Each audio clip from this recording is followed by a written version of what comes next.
How are you doing, Sophia family? I want to welcome you to this investors dinner. Particularly, I'm excited that you made it here today.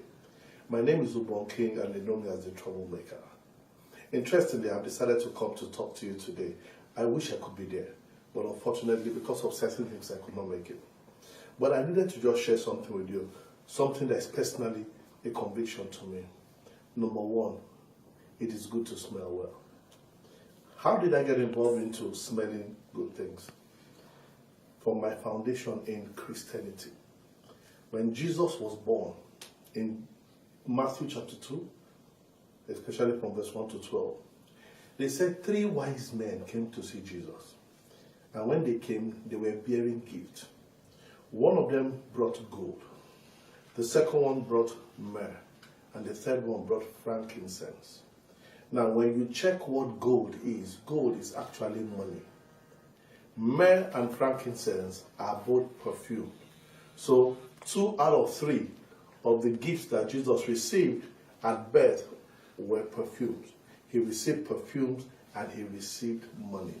That was how Jesus was introduced into this world. If Jesus could be introduced to perfume, I believe every Christian must have money and must smell good. Now, an interesting phenomenon happened in the book of Esther, chapter 2.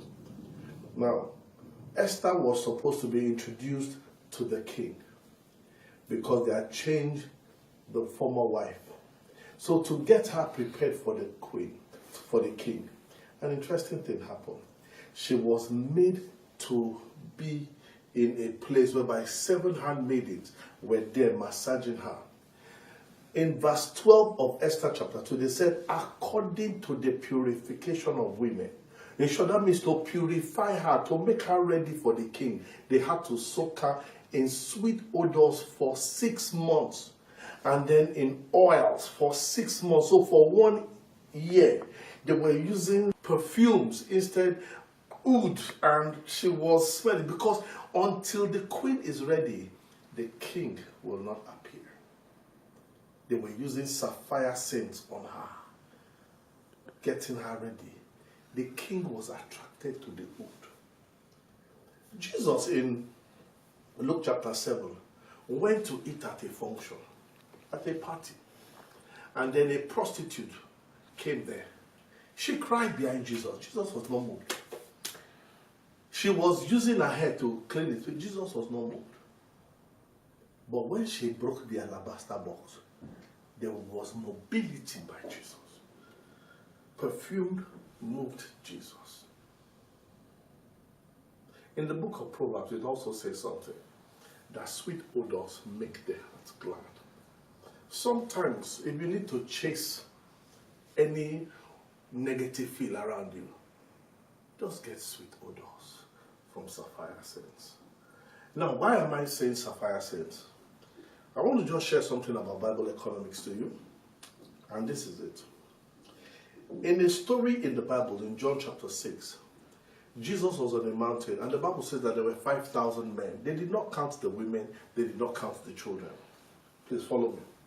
It got to the point whereby they were hungry, and then they came to meet Jesus that all they had in their hand were just worth $40. It is not enough to buy bread.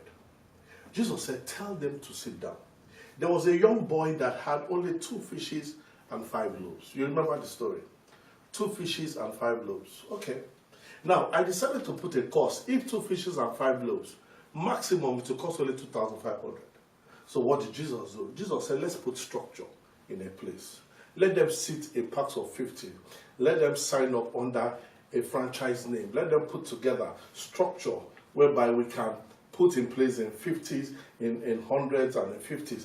And then he took the 2 fishes and 5 loaves and he broke it down. All the people that were there amounted to like 15,000 people.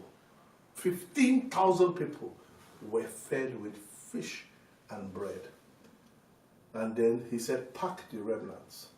And when they packed the remnants, they said there were 12 baskets full. Now, this is what I want you to take out of it. If to feed a man would cost like 3,500 naira, good food, And there were 15,000 people seated there. So that means the operating cost there was how much? 52.5 million naira. How much was the investment of that young boy? Only 2,500 naira. What did he do? He gave it to Jesus. When he gave it to Jesus, Jesus blessed it and gave it to his distributors. There are distributors God trusts with his hands in them. So one of those distributors were his disciples. You have a distributor here, and you could be one of God's distributors in this place today.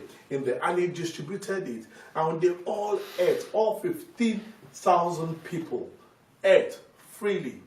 52.5 million operating cost at 3,500 naira per person. Note that. Investment of 2,500 naira. And there were 12 baskets full as remains. A basket is a bank account. So that means there were 12 bank accounts full. Question 1. How long did it take them to finish eating or to cook? Nothing. Maximum 3 to 4 hours, everybody was fed. So this is where the Bible economics.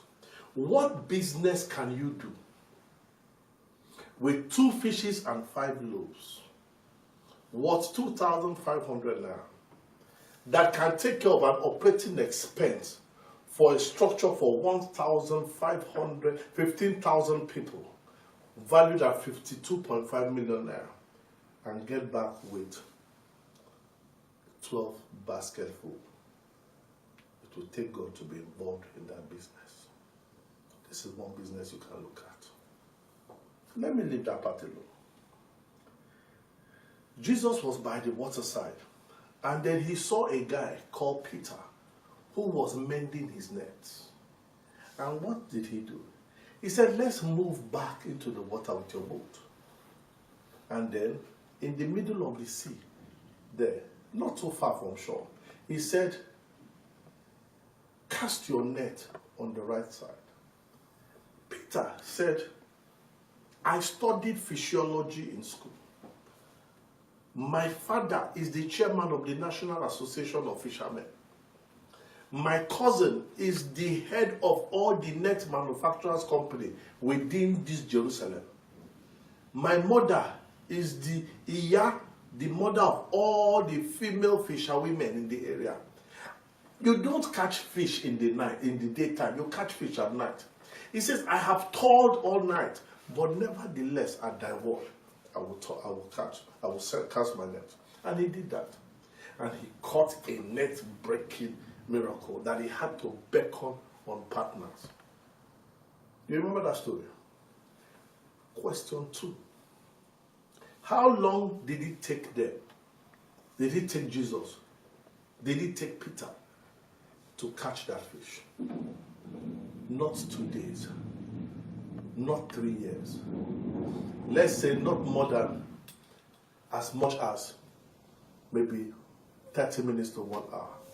So the question is, what business can you do with your investment in 3 hours that God can multiply and give you a net-breaking miracle that you need to beckon on 2 banks that almost got their boat broken?